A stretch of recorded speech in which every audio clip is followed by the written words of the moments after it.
that may be true sometimes and may not be true other times, and we have a whole system of trials of fact to find out which ones they apply.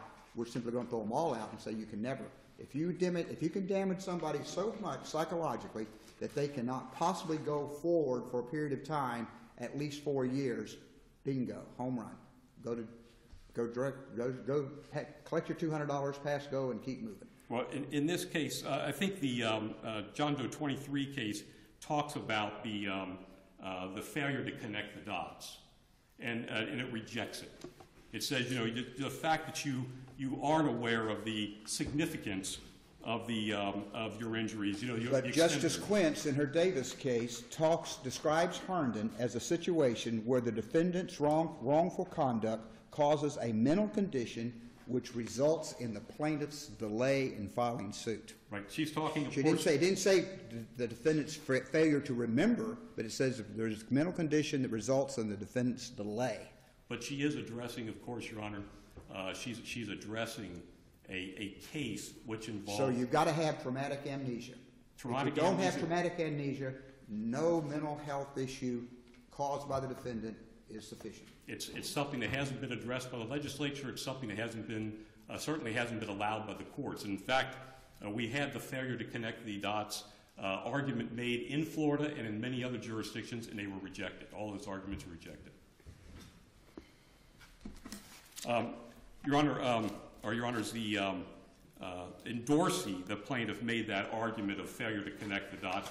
And the Fifth DCA said, I apologize, I said it was John Doe 23, it was Dorsey. He knew the identity of the tortfeasor. He was aware of the improper conduct. He knew that the church had permitted the priest to serve in that parish.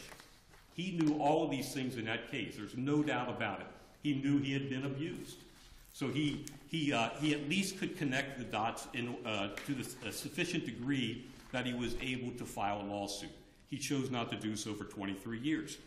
The sexual abuse in and of itself, this is again Dorsey, causes sufficient actual damages as a matter of law to support the negligence action. The fact that the plaintiff was not immediately aware of all of his resulting emotional problems may create some uncertainty as to the amount of damages, but it doesn't toll the period of limitations. That's the Dorsey case. Mr. Riddell, I've let Mr. McLaughlin go a little bit over. I've let you go a little bit over. You'll need to I appreciate it. Okay. Thank you, Judge. As far as the equitable estoppel argument, equitable estoppel must be applied with great caution, and the party raising estoppel must prove the elements by clear and convincing evidence. We know that there's actually equitable estoppel and delayed discovery are polar opposites in that the difference is that the injured party does not know he has a cause of action allegedly with a delayed discovery doctrine case. With regard to equitable estoppel, he's fully aware, and of course there's some activity that causes him to forbear suit. That's factually impossible in this case because we know that at the time the statements were made by Father Nick, he was not an employee of the Diocese of St. Petersburg. Okay, Mr. Riddell. Thank you. Okay. Thank you, Your Honor. And you'll also have a little bit of extra time. Oh, good. I'll need it. Thank you. I'm just going to try to race through some of these comments, and obviously y'all will stop me if you need to. Let me ask one question, because I'm still struggling with the statutory language, and it allows the delayed discovery doctrine, and it does seem to apply to intentional torts. Yes. And clearly we don't have an intentional tort. So what's your best authority to get around that argument? Because you've addressed it in your briefs, but I'm still having a little trouble grasping onto it. The basic maxim, and it's stated in Major League Baseball versus Marsani, and I have it here. I was prepared to talk about it, so I'm glad you asked. And what that says is that statutes and limitations are derogations of common law and must be interpreted strictly. Even where the legislature acts in part of an area, the common law rate remains in effect in that area unless the statute specifically says otherwise. So it is our position that because the statute specifically addresses intentional torts, does not exclude application of that common law doctrine, which was applied by the court in Herndon to other cases stemming from to other negligence cases. The defendants in their briefs relied upon, it's a Latin phrase, and I will butcher it, inclusio unius You know what I'm talking know about. which one it is. But those cases, that maxim doesn't apply to common law situations. And if you just look at the cases that they cited, they're all kind of statutorily created actions. It's one of them was the parole, some sort of provisions under the parole provisions, which is a statutory, the PIP statute. In the common law, wasn't the delayed discovery doctrine created in relation to intentional torts? Actually, the first time that it was applied in Florida, as far as I know, I believe was City of Miami versus Brooks, which was adopted by the Florida Supreme Court, and that was a medical malpractice case, and obviously medical malpractice-based or negligence-based cases.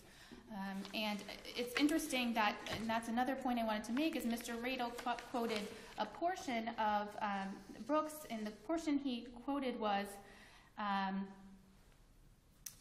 me see here. He quoted the part that says, the court held the running of the statute not to be postponed, even though the injury did not materialize and was not discovered till later. He was talking about the court in Crestani. But the court goes on and says there is a distinction between notice of the negligent act and notice of its consequences. And the court went on to distinguish Crestani and says, the statute attaches where there has been notice of an invasion of the legal right of the plaintiff or he has been put on notice of his right to his cause of action. And so that was the adoption of the delayed discovery doctrine in the medical malpractice context, and that has since been codified. And the codification in this court in Overholt, and again, used the language that it's not only the injury, but the recognition of the injury that starts the accrual of the cause of action. Well, we know that the 3rd DCA, 4th DCA, and 5th DCA have refused to apply Herndon to a negligence cause of action for childhood sexual abuse. Are there any DCAs that have? Sorry if I didn't mean to interrupt you there. Yes. No, there are none that have applied it, but I disagree that the 4th and 5th have not applied it. I believe that the only case that would be... But if we reverse, do we have to certify a conflict with those cases? If you reverse on the delayed discovery issue, I believe you would have to certify conflict with Cisco, because I do believe that Cisco is the only case directly on point.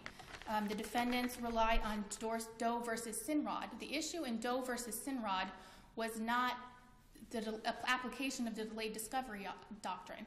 The issue in that case was whether notice requirement of 76828, because it was a cause of action brought against a school board, had to be which requires that notice be given to the school board within 3 years of the accrual of the cause of action. So the issue in that case, the plaintiff didn't give notice within that time period, but they tried to get around that by saying, well, our time was told, or it didn't accrue until later based on 9511. But Dorsey existed at the time that the Supreme Court handed down Herndon. They didn't even address it. Doe versus Dorsey is a negligence action for childhood sexual abuse.